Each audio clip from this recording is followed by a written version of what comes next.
Ce soir, au téléjournal, un suivi sur la perquisition chez les Vagos. Et le Tequilala, une destination de choix pendant les chaleurs estivales.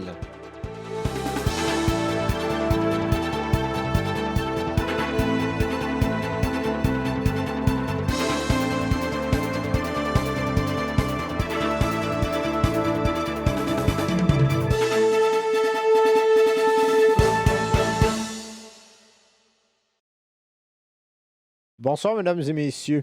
La semaine dernière, le service de police de la ville de Pricing a procédé à une perquisition d'envergure dans le quartier à l'est de la ville. Voici un extrait de notre reportage précédent.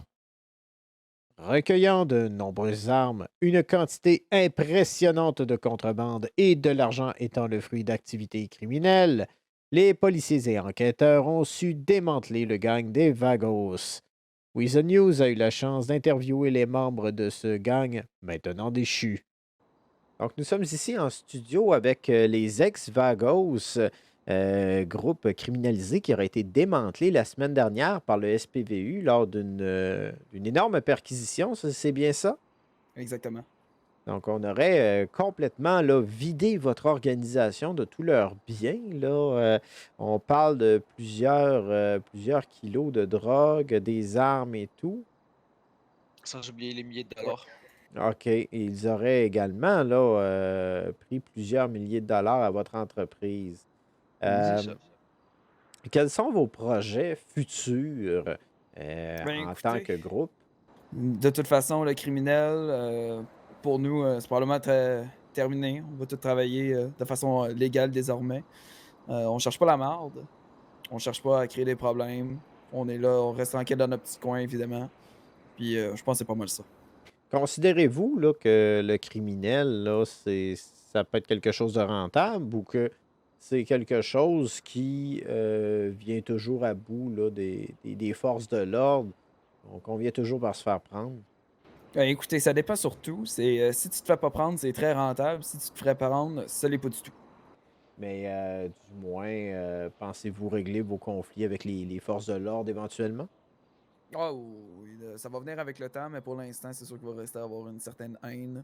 Mais c'est sûr qu'au fil du temps, on va se replacer avec le droit chemin. Puis inquiétez-vous pas, tout va être correct d'ici une couple de semaines.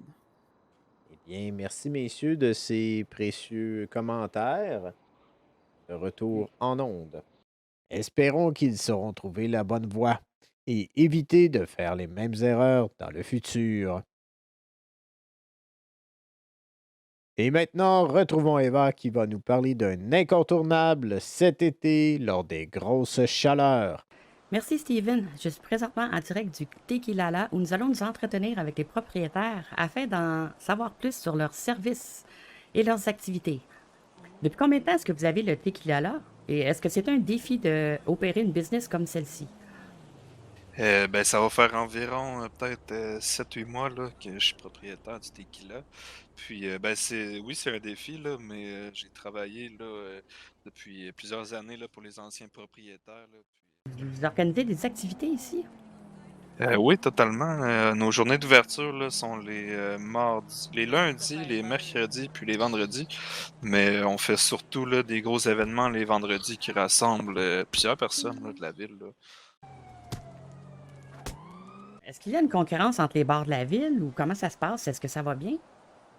Ben, c'est sûr, il y en a qui sont assez rapides, c'est Twitter, là. Une publication n'attend pas l'autre, puis le retweet n'attend pas l'autre. C'est sûr que ce serait le fun de l'entraide, mais les gens aiment mieux s'empiler dessus, là.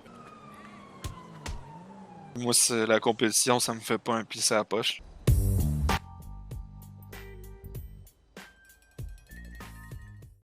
En effet, de nombreuses activités vous y attendent, que ce soit pour boire un verre, une tape amicale sur le nez ou les deux. Le Tequilala est là pour vous divertir. Nous enchaînons maintenant avec votre météo de la semaine. Cette semaine, le beau temps est à nos portes. Du soleil un peu partout nous attend à l'horizon. C'est la période des vacances qui est officiellement commencée pour plusieurs citoyens qui prendront la route des destinations soleil. Monsieur, pourquoi avez-vous choisi de prendre vos vacances ici à Cayo Perico? Parce qu'il fait Ah, on s'en beau. calisse. C'est donc le temps parfait pour vous reposer et profiter des décors enchanteurs des destinations soleil. Cependant, certaines destinations, telles que Cayo Perico, sont prises avec des problématiques de baleines mortes. En effet, selon Marcel Petitpas, chercheur au Centre de recherche scientifique de Preising, de très grandes quantités d'alcool sont déversées couramment dans les lacs et cours d'eau de Cayo Perico, impactant directement la santé des baleines, pouvant même causer leur mort, comme on peut le constater ici. Une enquête est présentement en cours pour déterminer quel bar oserait déverser les aussi grandes quantités d'alcool dans les eaux de Cayo. Plus de détails à venir dans les prochaines semaines. Cette semaine, les numéros gagnants sont le 76, 65, 77, 52 et 2. Félicitations à John Fisher pour avoir gagné le gros lot au montant de 40 870 $. Alors voilà, c'était votre téléjournal de 20 heures. Ici Steven Tide au nom de toute l'équipe. Merci d'avoir été là. Bonsoir et à la semaine prochaine.